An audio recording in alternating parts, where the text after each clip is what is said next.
Hey, welcome to the studio. Just got finished installing an upgrade pack on my Bad Idea number 12 bike, replacing these old lead acid batteries with a single lithium ion cell. Runs great. The issue now is the motor starts to overheat.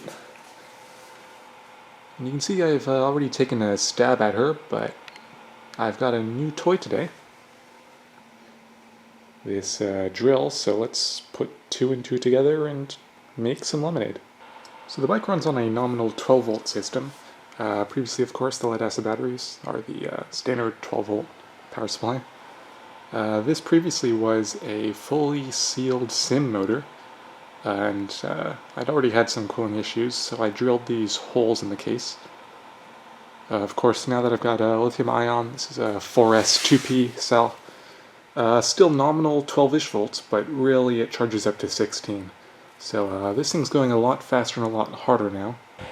I've got an always-on computer fan duct taped into the motor, which I've modified with some holes. It actually does work pretty well, in the sense that it works at all. Now you'd think if you were designing your own motor mount from scratch in CAD that maybe you'd make it easy to work on, but no. No such luck. Instead, we have literally the minimum of clearance required.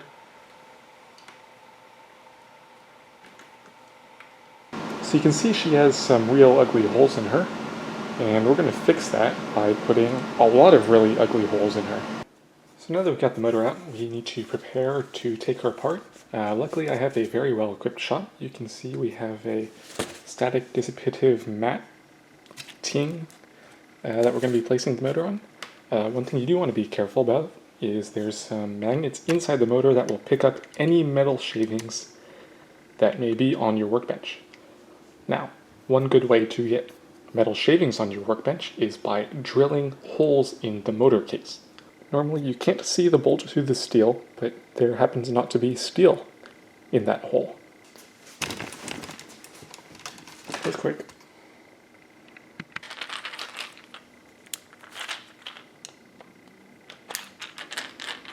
Now note there might be a small explosion as you take apart the motor. That's okay. There might also be a large explosion, and that's less okay. Now that it's apart, we can see what's inside. We can see we have a little bit of a rubber O-ring, and that seals the front plate to the motor. Of course, this motor is sold as a completely sealed motor, which is kind of our problem because it allows no airflow. And of course its duty cycle was rated such that you shouldn't use this continually, as in, maybe don't put this on an electric bike and expect to go 3 miles. Luckily we're too smart for the motor. Inside you can see the rotor and the stator magnet. The brushes are actually preventing this from coming out. And of course brushes slide, but not too well. And then we can't take the whole rotor out yet because it's magnetically attracted to the magnets and kind of stuck on there. We can pull out the brushes. You heard that snap is actually the brushes releasing off the commutator ring. See, they're spring-loaded. Just a tiny little spring around the back of it.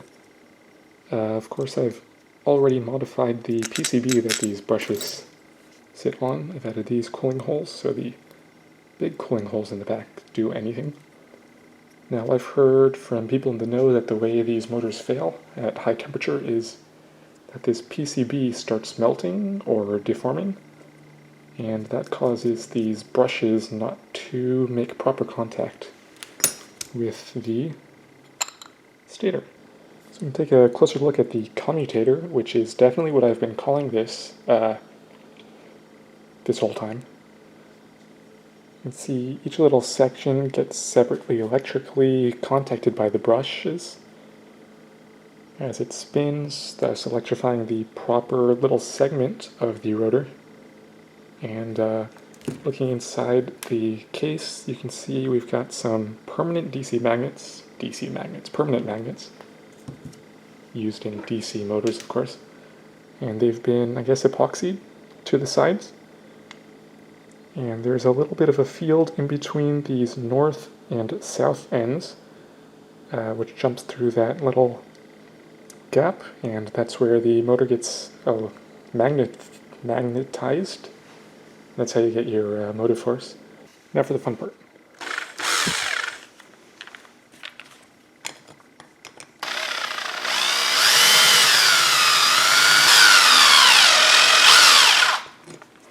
It's kind of loud.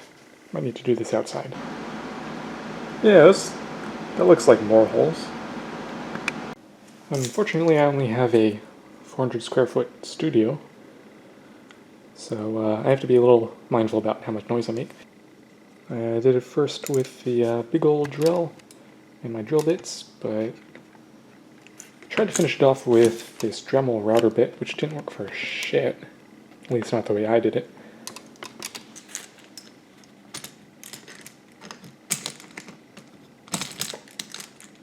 Yeah, this doesn't work for shit either.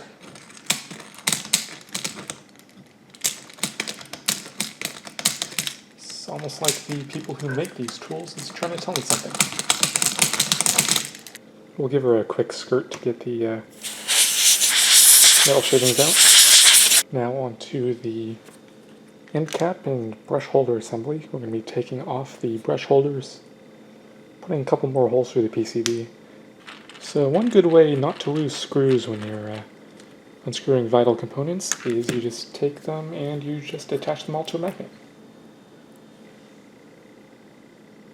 It's a great way not to lose screws and also a great way to lose a magnet.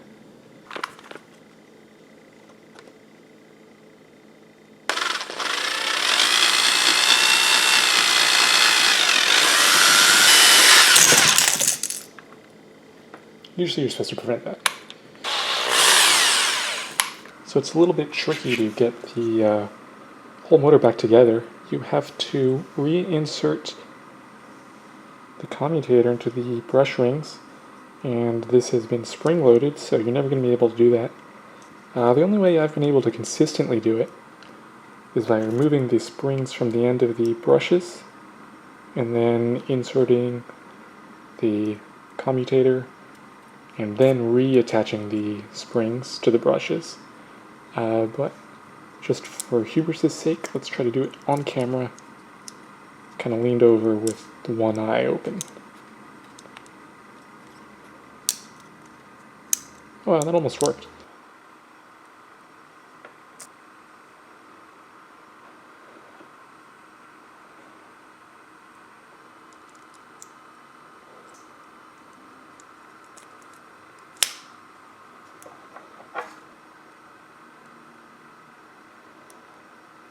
Now you just need to keep a death clamp on this at all times to prevent it from sliding off again. Otherwise you'll end up re-performing this step 5 or 12 times.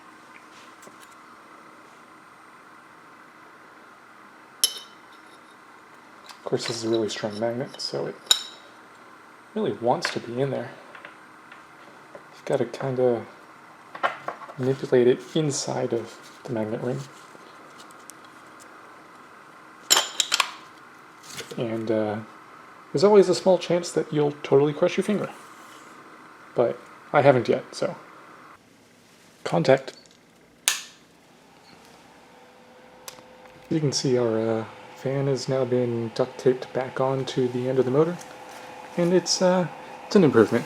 It's not hugely substantial. You can just sort of feel the fan from a little further away now.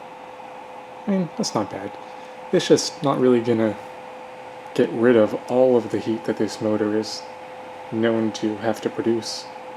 Really just a incremental upgrade. Well, that's it for this time. See you again later. This is the bonus shot where I actually show you how this thing works. Got a 300 tooth sprocket that I've 3D printed and bolted to the rear wheel. And that allows me to gear down from this 4,000-ish RPM free speed sim motor with a single stage reduction, which is great. Of course, I 3D printed all of the mounts to bolt to the frame. This sim motor can produce about 300 watts at peak power, about a third of a horsepower, maybe half if you're rounding up a lot. Powered by the lithium-ion power cell. Have a 120 amp breaker slash starter. It goes to a small power distribution board for the motor controller, which is a Talon SRX 12, it'll take 24 as well, volts motor controller, PWM. It's all controlled up front. I have a auxiliary 12 volt distribution rail. Powers in Arduino. It's got a couple printouts. And I've got my headlight and voltage reading, some other odds and ends on the auxiliary 12 volt source. And that's the brief overview.